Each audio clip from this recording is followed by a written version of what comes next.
Hello, welcome to the Lyft videocast. I am Tony, and this is Jenn Hirsch, former founder and CEO of a design trends startup out of London. And we are going to talk today about the habit of fashion. Thank you. How are you doing? I'm doing great. It's so funny. As I was just saying, Tony, I never really thought about fashion being a habit until you talked to me about it. Yeah. And you realize that, with any habit, it's repeatable, it's structured, it has components that build over time. Yeah. I always thought fashion was, for creative people. It's actually like everything else that we see at Lyft. You actually can kind of tell, like, the people that are great at something, there was actually a path that they took to get there, and a set of regular behaviors, which is like gives all of us hope that, well, if we wanted to be fashionable, we could put the time in and do it. Yep. You told me early on, like, you'd had this like college period that was like very like I wore a uniform. a uniform. It was not fashionable. Every day I would wear a pair of blue jeans, a bright colored t-shirt, and a North Face pullover in black. When you left college, you made a switch. Like, was that switch like a single shopping trip? Like, I think so. It was so funny. Before college, I always loved clothes. Like, Yeah. I would always experiment with what I would wear to high school, because I went to high school with no uniforms. yeah, So much, like, I don't know if I had any fashion. I was trying everything. I had really eclectic vintage stuff that I would wear, and I had like preppy clothes I would wear, and I had like my grandma's vintage stuff I would wear. I just wear everything. yeah, And then I realized that I was, you go out into this world of being an adult, and you're dating, and you're working, and so you have to have like wardrobes, and you have to figure out what works in all these different areas, right? So I think it was like 2 years probably spending way too much money on clothes and throwing away way too many other clothes, because you're like, that doesn't work, I look like a tart, I don't look professional enough, like all this other stuff. Hold on, what does a tart look like? A tart, like too slutty. Oh, see, as a guy, I think a tart looks like, dough with some fruit underneath it. No. Like, oh yeah, that sounds good. I feel like there's some people when you're just getting started, you don't have that many good items. And so sometimes, it's like, oh, I have an important thing, I have to wear this good item. So here's an example. Yeah. Like, when Lyft was pitching investors, we'd see the same investor multiple times, but with like a couple weeks break in between. And it just dawned on me, like, wait a second. There's like a 1 in 4 chance that I was wearing this exact same thing last time I saw them. Like, well, maybe they think you're frugal. That's right. That's not a bad thing. Right. That's how I impress the investors. Same clothes. As long as they were clean. Yeah. Oh, okay, maybe they were unwashed. Okay. They were always clean. Nice shoes. Nice shoes is always the key. Always have good shoes. If you're going to spend money on anything, spend them on tailoring clothes that you get as hand-me-downs and nice shoes. You pull your clothes out the night before, or you just, like, when you woke up this morning, it's like really easy to find it. Everything. Really easy to find it. So the other thing, like with anything that becomes you were talking about the running habit, right? Yeah. It's easy to run when you buy your gym clothes and you get your shoes and you figure out your route. Like, get over the hump. Yes. Of it. So your wardrobe is like that.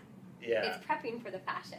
Right. Yeah. And over time, you get to see what works and what doesn't. Maybe there are routes you run that you don't like, or shoes you don't like, or shoes you do like, and there are shoes that help you do better, that you enjoy running in, and those that give you blisters. Right. Right? So fashion's just the same sort of thing. So I can tell you, again, like dress for your body type. That was actually part of the book, and something I learned over time. Right.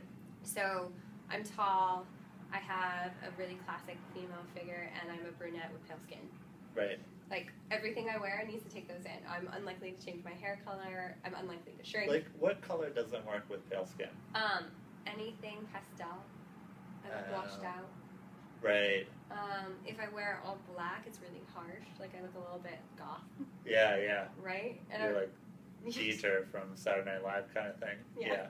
When you find something you like, do you buy multiples of it? It depends. If it's a staple, yes. If it's like a one-off, no. Right. Like a staple would be things you wear. Like I wear white shirts all the time. Like I used to.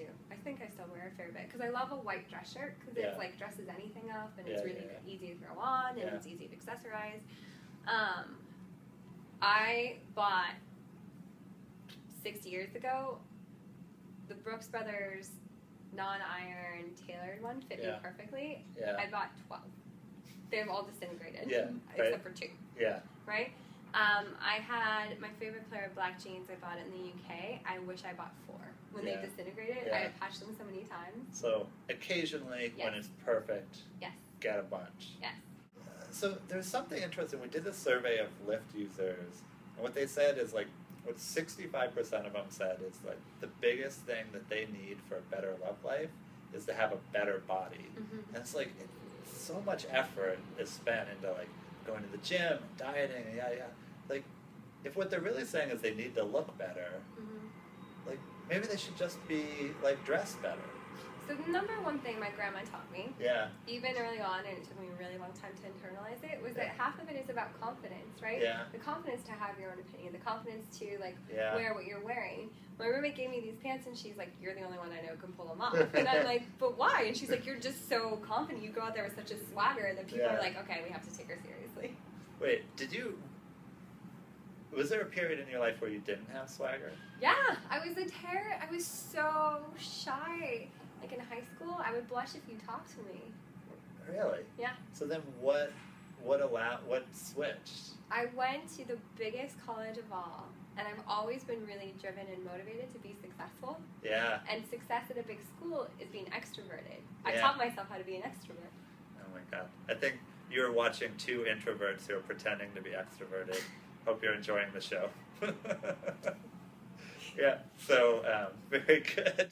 Why did you choose these items and why together? So we heard vintage already. Right. So yes, this covers is vintage. Yep. I think I've told you before, I really like graphic, bold statements. I wear a lot of, like, I've got a men's watch, a vintage men's watch. Yeah. I usually have big earrings. Yeah. Like, even if they're studs. And I like really bright colors and patterns. Yeah. So I always try and have one piece on that's statement and bold. I've heard you talk about this before, and I've heard other people talk about this. It's like a relatively good strategy is to have a classic look with like one thing that stands out. And that's like, I feel like that's very accessible because I'm like, all right, first of all, let me just get to like well dressed, right? And then as my first step, let me do one thing that's bold and that stands out for this. Like, I'm not wearing today, but I have like this really big GPS watch, the Nike Plus watch is like green, right? So like that's my like standout thing. Like people comment on it, and so like I can be like completely just straight, dressed very in a standard way, and I have one thing that says like I want you to talk to me. Yeah, and the reason why the watch is great for you is that you love data. Yeah. And you're kind of a nerd, self-professed nerd. Not kind of. Okay. Very much.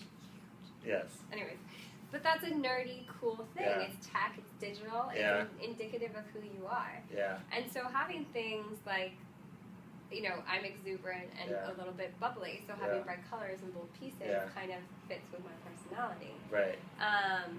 And that's what you want, something that reflects your authentic self, your best self, to be the statement piece. Yeah. Not because somebody else told you it was fashionable or cool, but because you yourself were drawn to it. Pick your piece of flair, get your classic thing. And in the beginning, don't be afraid to experiment, right? Yeah. We say this all the time, it's iterative, right? Put on something totally crazy on a Saturday and see how people react and see how you feel.